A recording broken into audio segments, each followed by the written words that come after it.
Hello दोस्तों। आज हम बात करेंगे क्या इंडिया को एक थर्ड एयरक्राफ्ट कैरियर की नीड है या नहीं है। तो दोस्तों मैं आपको पहले बता दूं क्या इंडिया के पास अभी करंटली 2020 में एक एयरक्राफ्ट कैरियर ऑपरेशनल है जिसका नाम आईएनएस विक्रमादित्य है। और 2 या 3 सालों में इंडिया के पास अपना सेकंड एयरक्राफ्ट कैरियर आ जाएगा जो हम अपने देश में बनाएंगे और वो स्वदेशी रहेगा जिसका नाम आईएनएस विक्रांत रहेगा। और जो थर्ड एयरक्राफ्ट कैरियर है उसके ऊपर डिस्कशन चालू है। तो आज हम वही डिस्कस करेंगे क्या इंडिया को थर्ड एयरक्राफ्ट कैरियर चाहिए या नहीं चाहिए। मैं आपको दोनों रीजंस बताऊंगा, एडवांटेजेस और डिसएडवांटेजेस, और उसके बाद कंक्लूजन दूंगा क्या फाइनली हमें वो कंस्ट्रक्ट चालू करना चाहिए या नहीं चाहिए। तो दोस्तों पहले मैं आपको एक एयरक्राफ्ट कैरियर की डिसएडवांटेजेस बता देता हूँ और इंडिया में उसको क्या प्रॉब्लम्स होगी वो बता देता हूँ। तो एक एयरक्राफ्ट कैरियर जो रहता है वो एक बहुत महंगा मशीन होता है। तो अप्रॉक्सीमेटली वो एक दिन का 10 करोड़ रुपए ले लेता है। उसको ऑपरेट करने के लिए अप्रॉक्सीमेटली 7 से 10 करोड़ रुपए लग जाते। और जो एयरक्राफ्ट कैरियर के ऊपर जो एयरक्राफ्ट ऑपरेट होते हैं उनको खरीदने के लिए अलग से पैसा लगता है। तो अगर इंडिया अपना थर्ड एयरक्राफ्ट कैरियर बनाता है तो ऐसा नहीं है क्या बनाने के बाद काम ख़त्म हो जाएगा, पर उसके बाद हमें उसके प्रोटेक्शन के लिए अलग से वॉरशिप्स खरीदनी पड़ेगी। उसके लिए हमें बहुत सारे इक्विपमेंट खरीदने पड़ेंगे और वॉर प्लेन्स भी खरीदने पड़ेंगे जो उसके ऊपर ऑपरेट होंगे। तो इंडिया का जो एयरक्राफ्ट कैरियर बनेगा आईएनएस विराट, जो इंडिया में सेकंड स्वदेशी रहेगा, उसके ऊपर अप्रॉक्सीमेटली 30 या 40 एयरक्राफ्ट ऑपरेट होंगे। तो उनको खरीदने के लिए इंडिया को बहुत पैसा लगेगा। तो मतलब एयरक्राफ्ट कैरियर का एडिशनल कॉस्ट और प्लस एयरप्लेन्स का कॉस्ट और उसको जो प्रोटेक्शन लगेगी उसके लिए हमें और वॉरशिप्स और सबमरीन्स ऐसे शिप्स खरीदने पड़ेंगे जो उसको बहुत एक एक्सपेंसिव इन्वेस्टमेंट बना लेता है। और बहुत सारे मिलिट्री एनालिस्ट बोलते हैं क्या इंडिया को एक एयरक्राफ्ट के अलावा सबमरीन्स में इन्वेस्ट करना चाहिए, क्योंकि सबमरीन्स कम कॉस्टली होती है और इंडिया को उनकी नीड भी है। चाइना के पास 80 सबमरीन्स है और इंडिया के पास अप्रॉक्सीमेटली 16 या 18 सबमरीन्स। हाँ, फ्यूचर में हम अपने सबमरीन्स के फ्लीट को बढ़ाएंगे, पर चाइना से मैच करने के लिए हमें और सबमरीन्स में इन्वेस्ट करना पड़ेगा। तो इसलिए बहुत सारे डिफेंस प्लानर्स सोचते हैं क्या एयरक्राफ्ट कैरियर के जगह हम क्यों ना सबमरीन्स में इन्वेस्ट करें। तो एक रीज़न है क्या चाइना के पास ऐसी मिसाइल्स है जो एक एयरक्राफ्ट कैरियर को ख़त्म कर सकती है। मतलब उनके पास हाई टेक्नोलॉजी की जो मिसाइल्स है वो कभी भी एक एयरक्राफ्ट कैरियर को ख़त्म कर सकती है। पर हमें ये भूलना नहीं चाहिए क्या इंडियन नेवी भी बहुत स्ट्रॉन्ग है। हमारे पास भी ऐसी मिसाइल्स है, ऐसे एयर डिफेंस है जो चाइना के मिसाइल्स को टक्कर दे सकते हैं। फॉर एग्जांपल बराकेट मिसाइल डिफेंस जो हमने इसराइल के साथ डेवलप किया है।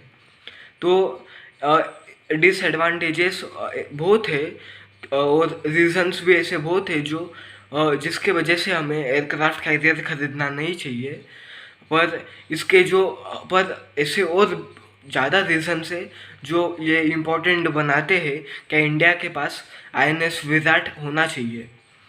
तो एक रीज़न है कि एक इम्पॉर्टेंट रीज़न है कि चाइना के पास 2040 तक अप्रॉक्सीमेटली 10 एयरक्राफ्ट कैरियर आ जाएंगे। तो हम सब जानते हैं क्या चाइना हमारा बहुत पुराना एनिमी रहा है और चाइना को कॉम्पीट करने के लिए हमें थोड़े एयरक्राफ्ट कैरियर होने इम्पोर्टेंट है, क्योंकि चाइना 2040 तक अमेरिका से भी स्ट्रॉन्गर नेवी बन जाएगा। तो ऐसे में बहुत इम्पोर्टेंट होता है कि हमें चाइना से कम्पीट करने के लिए हमें थोड़े ज़्यादा एयरक्राफ्ट कैरियर चाहिए। भले ही हम उनसे मैच नहीं कर पाएंगे, पर तो भी 2 या 3 एयरक्राफ्ट कैरियर होना बहुत इम्पोर्टेंट है। और एक रीज़न है क्या, जो अभी हम करंटली INS विक्रमादित्य यूज़ कर रहे हैं वो 10 या 15 साल तक चलेगा। बाद में वो ओल्ड एज के वजह से उसको हमें डीकमीशन या रिटायर करना पड़ेगा। तो ऐसे में हमारे पास वापस एक एयरक्राफ्ट कैरियर आ जाएगा। तो डिफेंस प्लानर्स बोलते हैं क्या, इंडिया को अगर किसी भी समय चाइना पाकिस्तान से अटैक फेस करना है तो उसके लिए हमें 3 एयरक्राफ्ट कैरियर लगेंगे। एक एयरक्राफ्ट कैरियर चाइना से लड़ेगा और एक एयरक्राफ्ट कैरियर पाकिस्तान से लड़ेगा। और जो एक तीसरा एयरक्राफ्ट कैरियर रहेगा वो रिजर्व में रहेगा, क्योंकि हम इमरजेंसी में उसको यूज़ कर सकेंगे। जो एक एयरक्राफ्ट कैरियर रहता है उसको मेंटेनेंस के लिए 6 महीने, कभी 1 साल या बहुत टाइम लग जाता है, क्योंकि उनके बहुत बड़े मेंटेनेंस होते हैं।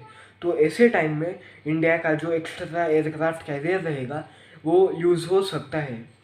तो ये सब रीज़न्स है जो बहुत इम्पोर्टेंट बनाते हैं कि एक एयरक्राफ्ट कैरियर होना चाहिए। एक इम्पोर्टेंट फैक्टर है वो है क्या, चाइना ने रिसेंट ईयर्स में इंडियन ओशन रीजन में अपने नेवी में बहुत इन्वेस्टमेंट किया है। उन्होंने बहुत सारे मिलिट्री बेसिस को एक्वायर किया है और उनकी जो इन्फिल्ट्रेशन है इंडिया के वाटर्स में वो बढ़ते ही जा रही है। तो ऐसे में ये बहुत इम्पोर्टेंट होता है कि इंडिया को अगर अपना प्रेजेंस बनाए रखना है, इंडिया को अगर अपनी लीडरशिप बनाए रखनी है, तो इंडिया के पास एयरक्राफ्ट कैरियर अवेलेबल होना ही चाहिए, जो INS विराट रहेगा। और आपको बता दूं कि INS विराट एक न्यूक्लियर पावर्ड एयरक्राफ्ट हो सकता है, जिसका मतलब ये है क्या वो लॉन्ग रेंज के लिए रहेगा। तो अगर सपोज़ फ्यूचर में वॉर हो जाती है और हमें चाइना के मेन लैंड के ऊपर अटैक करना है, तो ऐसे में हम INS विराट को भेज सकते हैं, जिसके वजह से हम एक लॉन्ग रेंज के अटैक कर पाएंगे।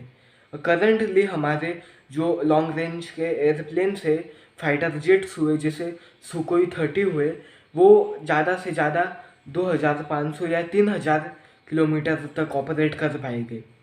पर अगर हम एयरक्राफ्ट कैरियर को डाल दें तो वो 20,000 किलोमीटर के रेंज के साथ अप्रोक्सीमेटली आएंगे।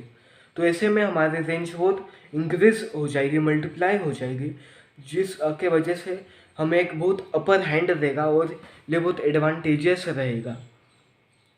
तो ये मैंने आपको कुछ रीजंस बता दिए एयरक्राफ्ट होने या ना होने के लिए। तो ब्रीफली हम बात कर दें कि जो डिसएडवांटेजेस है वो है क्या, एयरक्राफ्ट कैरियर बहुत महंगे होते हैं और जो एडवांटेजेस है वो बहुत सारे हैं। मेनली हमें चाइना से compete करने के लिए एयरक्राफ्ट कैरियर होना इम्पॉर्टेंट है। तो ये सब रीजंस है। तो मैं पर्सनली मानता हूँ क्या इंडिया को पहले सबमरीन्स को प्रायोरिटी देनी चाहिए और बाद में एयरक्राफ्ट कैरियर की। एक एयरक्राफ्ट कैरियर डेफिनेटली बहुत इम्पोर्टेंट है, और जब हमारा INS विक्रांत कंस्ट्रक्शन हो जाएगा 2 या 3 सालों में, तो हम लॉन्ग टर्म का सोचें तो हमें 2 से 3 एयरक्राफ्ट कैरियर बहुत इम्पोर्टेंट है। चाइना को देखते तो हमें पहले सबमरीन्स में इन्वेस्ट करना चाहिए, और हमें हमारा नेवी का बजट है वो इंक्रीज़ करना पड़ेगा। अभी देखें तो नेवी का बजट बहुत कम है, तो उसको इंक्रीज़ करने के बाद हमें डेफिनेटली एक थर्ड एयरक्राफ्ट कैरियर के ऊपर काम करना चाहिए। That's all for today, thank you. और अगर आपको ये वीडियो अच्छा लगा हो तो लाइक शेयर सब्सक्राइब कीजिए। और मैं आपको बता दूं क्या, इस चैनल पे हम डिफेंस और स्टॉक मार्केट रिलेटेड टॉपिक्स को अपलोड करते हैं। आपको अगर वीडियो अच्छा लगा हो तो प्लीज़ इसको शेयर करें, और कुछ रिकमेंडेशंस होगी तो नीचे कमेंट बॉक्स में उसको लिखें।